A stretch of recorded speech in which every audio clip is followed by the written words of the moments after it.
আজকে থেকে ৪-৫ বছর আগে আপুরা এরকম সুন্দর জামদানি শাড়ি কেনার জন্য পাগল হয়ে থাকতো। মানে তাদের স্বপ্ন ছিল এরকম চিকন সুতার শাড়িগুলো কেনার।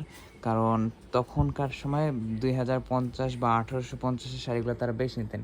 কিন্তু আজকের এই সময়ে কিন্তু তারা ঠিকই এই ধরনের চিকন সুতার শাড়িগুলো কিন্তু অনায়াসে কিনে ফেলতে পারছেন। এটা বলার কারণ হচ্ছে যারা এখন এই শাড়িগুলো নিতে পারতেছেন না, মানে এই টিকাউন্টের একটু গর্জিয়াস টাইপের শাড়িগুলো কিনতে পারছেন না। অনেক আপুরা মন খারাপ করে, "ইস! এরকম যদি একটা শাড়ি নিতে পারতাম।" তাদের মন খারাপ করার কোনো কারণ নেই। একটা সময় আপনারাও কিন্তু এরকম সুন্দর, সুন্দর শাড়ি কিন্তু পারচেজ করতে পারবেন। তো এইটা একটা শাড়ি যেটা হচ্ছে আমাদের হচ্ছে পেস্ট কালারের মধ্যে। এটার আঁচলটা হচ্ছে এইটা। আর এটা হচ্ছে শাড়িটার বডি পোরশনের কাজ। খুবই সুন্দর করে শাড়িটায় কাজ করা পিওর 80 কাউন্টের রেশম থ্রেডের সাথে। আর এটা হচ্ছে শাড়িটার কুচির দিকের কাজ। কুচিতেও কিন্তু খুব সুন্দর করে কিন্তু কাজ থাকবে।